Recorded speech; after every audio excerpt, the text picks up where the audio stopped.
Riset kita ini bertajuk Pemilu Tanpa Kekerasan Terhadap Perempuan. Politik tanpa kekerasan, demokrasi tanpa ketimpangan. Agak puitis supaya tidak terlalu serem nanti ketika mendengar hasilnya. Penelitian kita, next.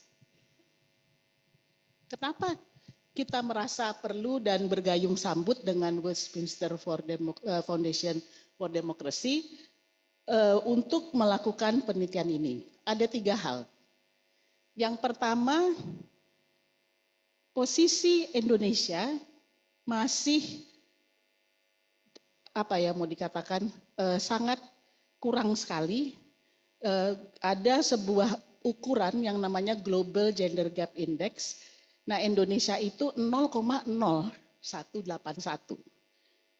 Artinya ternyata dari 146 negara yang diukur tentang kesetaraan gendernya, di mana salah satunya adalah partisipasi politik, Indonesia itu nomor 92 dari 146 negara. Itu faktor pertama.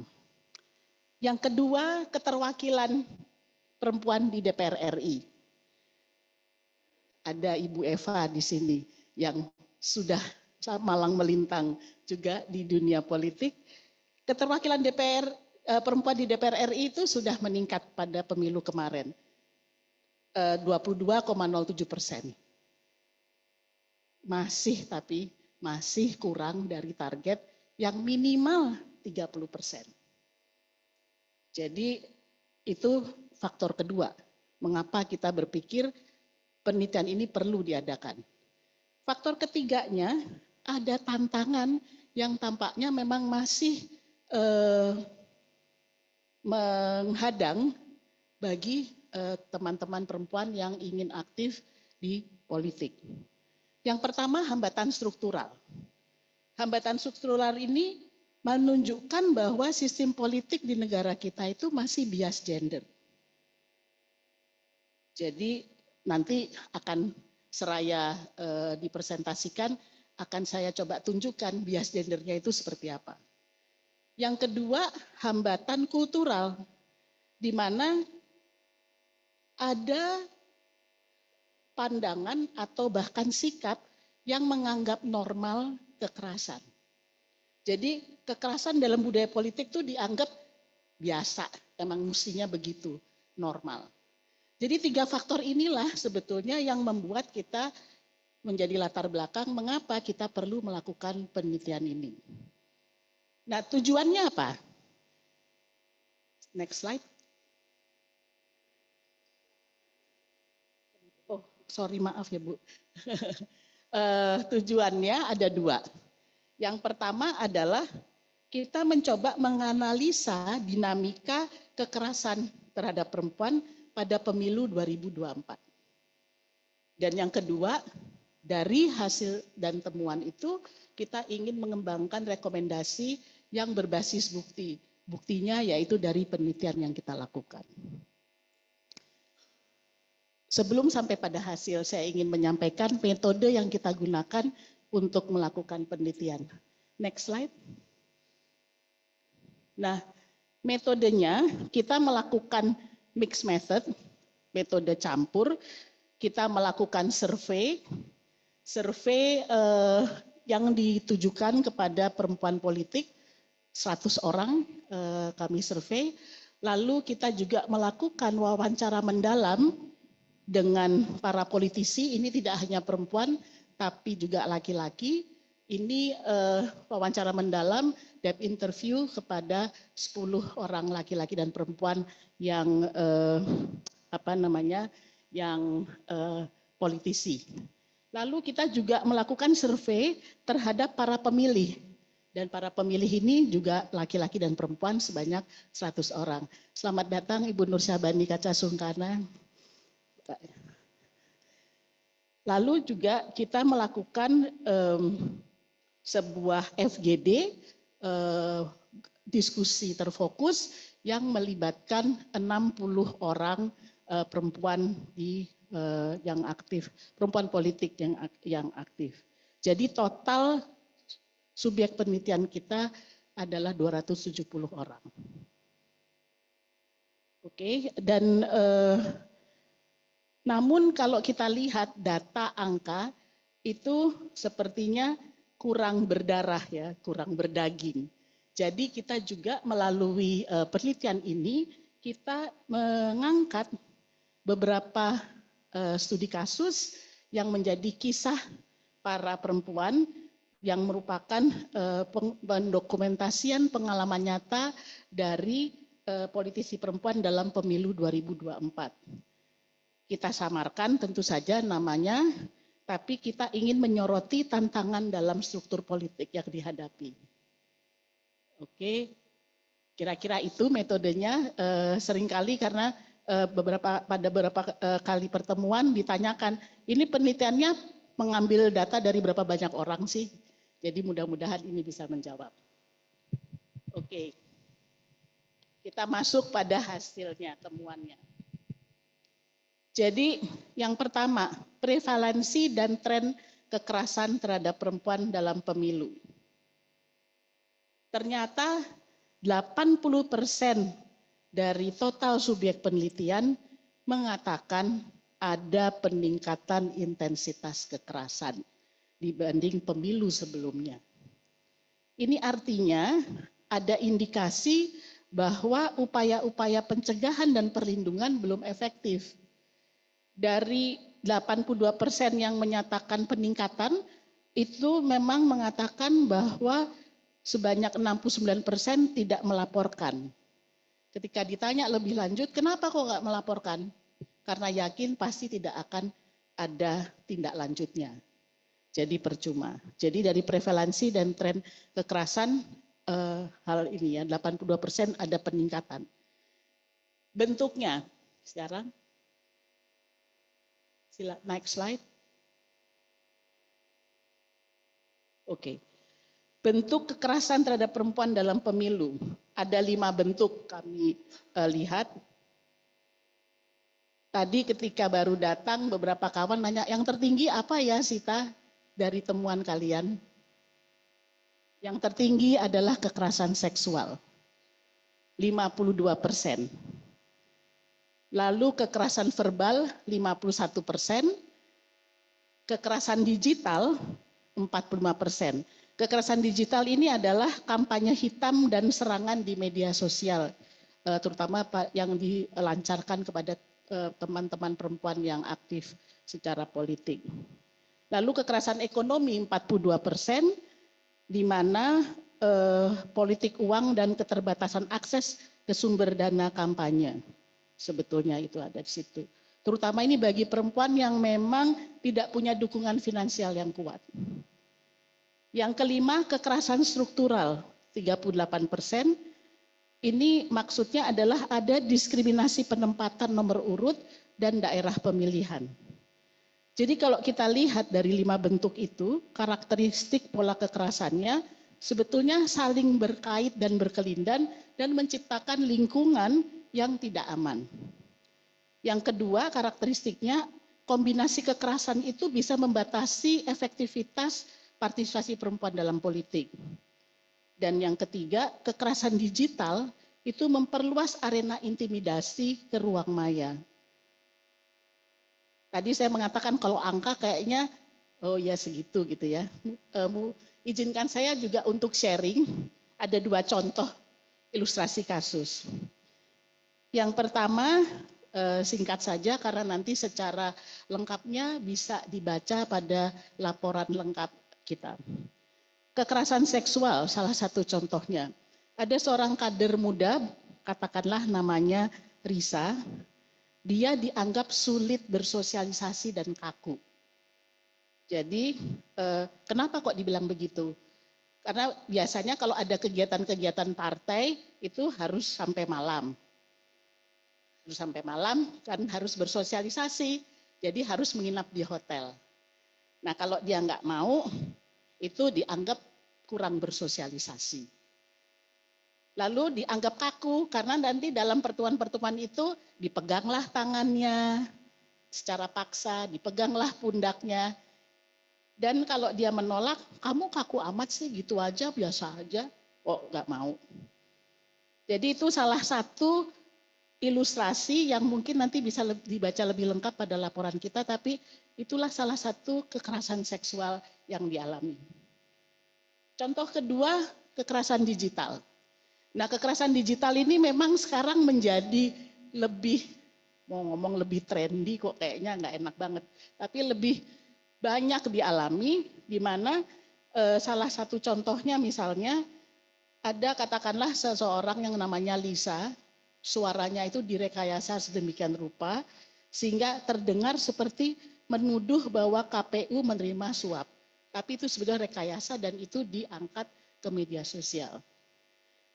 Contoh lainnya katakanlah seorang yang aktif perempuan politik, dia fotonya bersama suaminya disebarkan secara media sosial dan kemudian dibilang jangan milih caleg yang bersuamikan Cina. Nah itu kan sebetulnya kampanye hitam yang berbasis ras.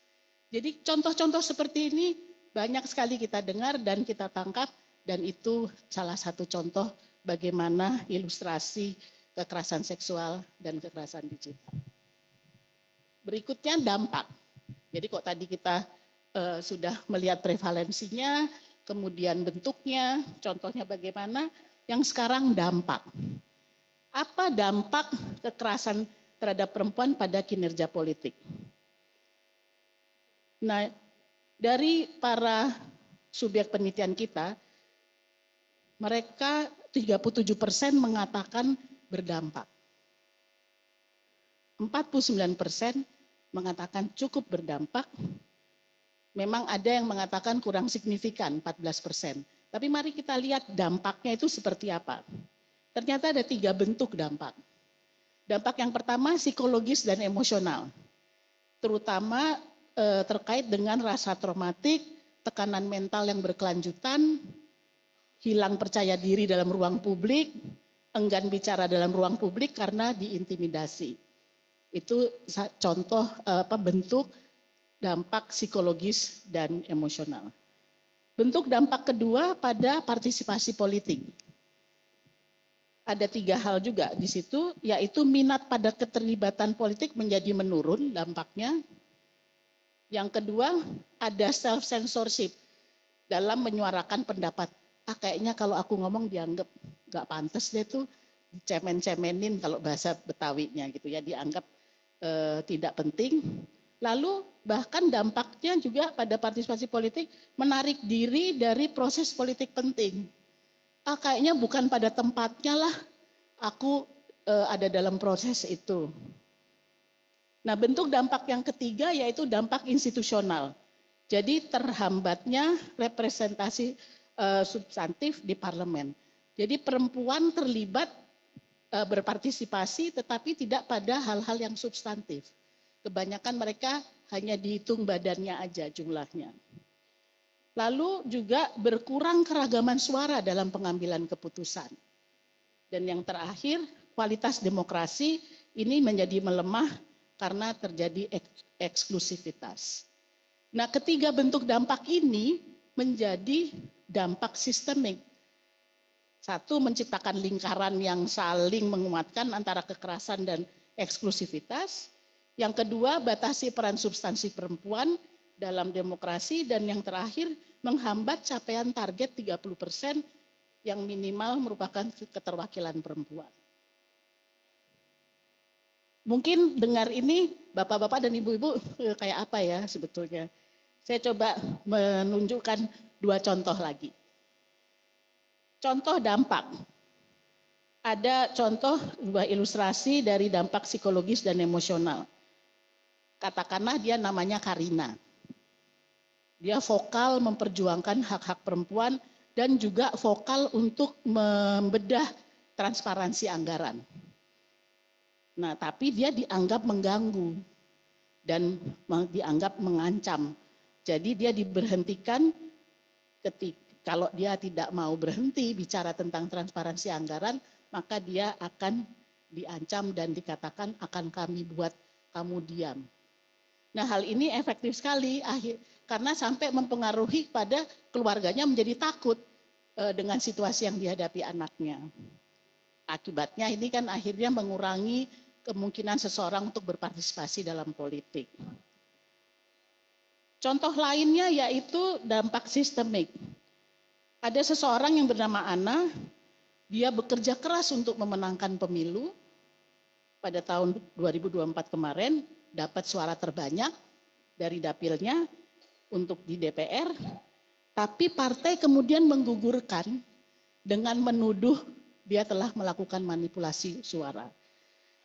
Sama anak ini kasusnya diangkat, dia menang, tapi dia tidak dapat kursinya. Nah, hal-hal seperti ini menjadi bukti bahwa sebetulnya perempuan dalam politik masih belum mendapatkan tempat dan masih dianggap sebagai alat untuk pemenuhan kuota saja. Jadi ini salah dua dari contoh-contoh ilustrasi tersebut. Yang berikutnya adalah hambatan yang dihadapi. Ini yang sebetulnya melalui studi kita ingin tunjukkan bagaimana hambatan struktural dalam politik. Ada 4. Yang pertama, budaya patriarki. Ini paradoks ya, karena ada di satu sisi ada kebijakan yang mau mendorong perempuan untuk berpartisipasi. Tapi di sisi lain ada budaya patriarki yang mengakar di partai yang membuat kebijakan tersebut tidak diterapkan dan hanya sebagai formalitas saja. Jadi ini hambatan pertama. Hambatan kedua adalah kevakuman perlindungan hukum. 53% korban kekerasan terhadap perempuan yang kami menjadi subjek penelitian kami mengatakan tidak melaporkan karena skeptis. Tadi di awal juga sudah kami sampaikan, mereka percuma lah lapor, nggak akan ada tindak lanjut. Hambatan ketiga adalah ketimpangan ekonomi. 42% menghadapi hambatan finansial yang signifikan dari survei kita.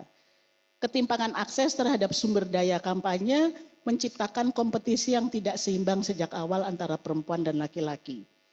Perempuan tidak punya dana untuk kampanye, dan kalaupun ada dana itu sebenarnya dana yang untuk kehidupan sehari-hari dan itu tergantung dari orang tua atau suaminya.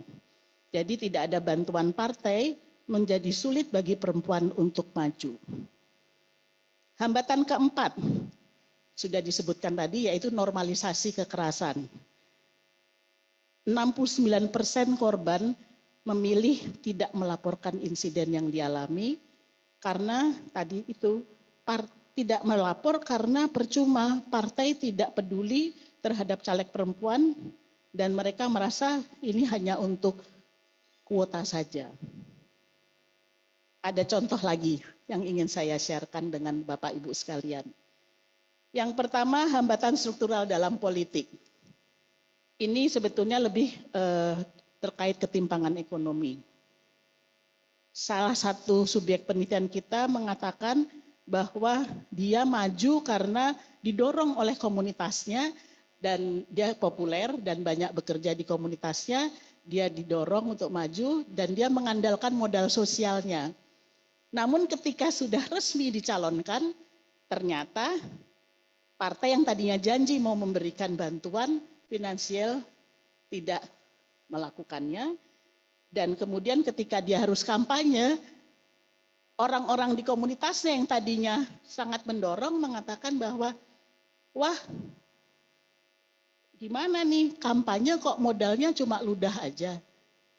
Jadi mereka berharap seperti yang biasa terjadi, kalau kampanye ada yang dibagi-bagikan dan itu sebetulnya membutuhkan dana. Dan orang-orang seperti subjek penelitian kita ini, dia tidak punya dana, dia mengandalkan modal sosialnya.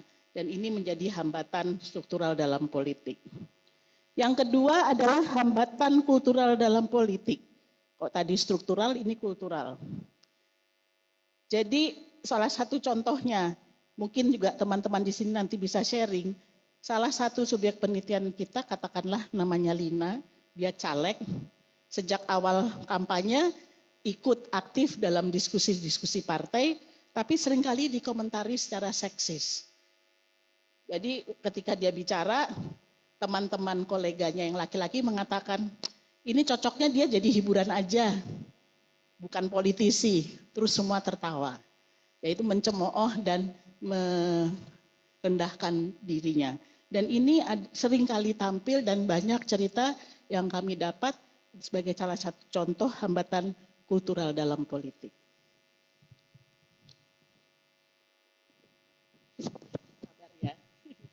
Banyak.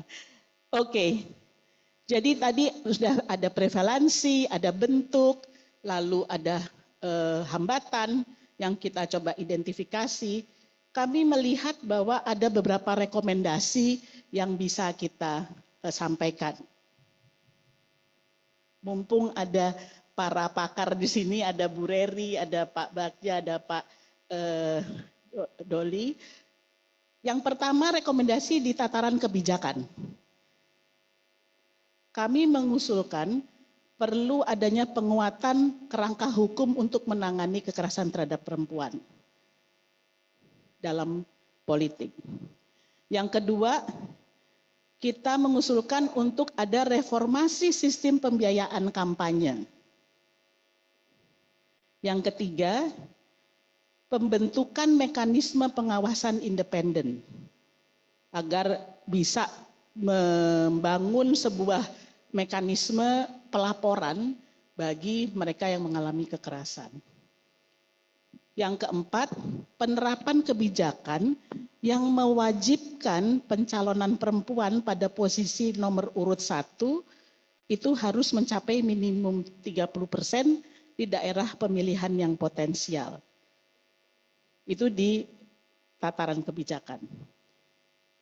Rekomendasi kita pada tataran institusional.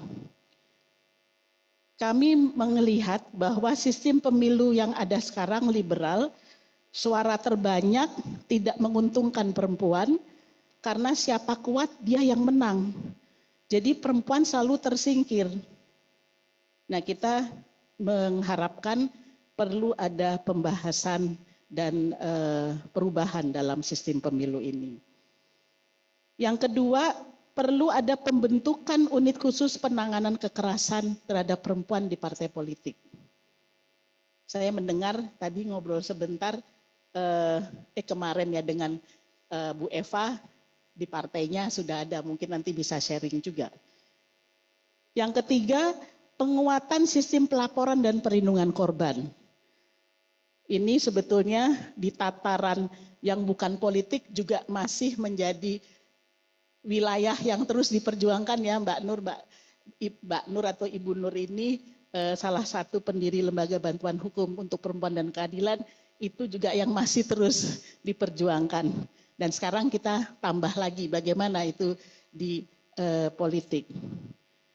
Yang keempat adalah peningkatan keterwakilan perempuan dalam posisi strategis. Ya. Oke. Jadi yang ketiga ini kami berharap sekali karena di ruangan ini cukup banyak teman-teman dari partai politik, kita mengusulkan ada beberapa rekomendasi. Yang pertama, komitmen partai politik dan pimpinan partai politik untuk melindungi perempuan caleg agar terbebas dari kekerasan berbasis gender, karena pimpinan partailah yang paling punya kuasa untuk menentukan kebijakan internal partai dan kebijakan pemilu. Mulai hari ini nih kami sangat berharap mudah-mudahan keluar dari ruangan ini bisa ada langkah-langkah konkret. Yang kedua, partai politik harus memberi jalan atau kesempatan bagi perempuan minimal 30% menjadi anggota legislatif. Kita selalu di kisaran angka berapa belas sampai 20-an gitu ya, tapi belum pernah sampai yang minimalnya.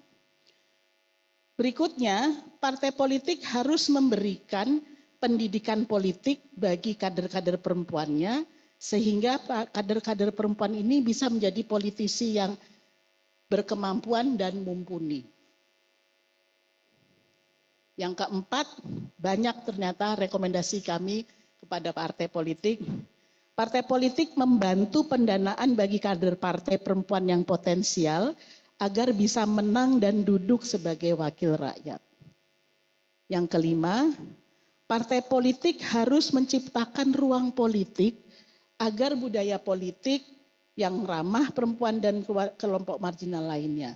Nah, ini perlu ada sebuah upaya dari partai politik untuk memberikan ruang-ruang tersebut. Dan yang terakhir, partai politik harus mengevaluasi sistem proporsional terbuka yang tidak ramah bagi perempuan dan kelompok marginal. Itu adalah rekomendasi kami, tentu saja sangat terbuka untuk dibahas.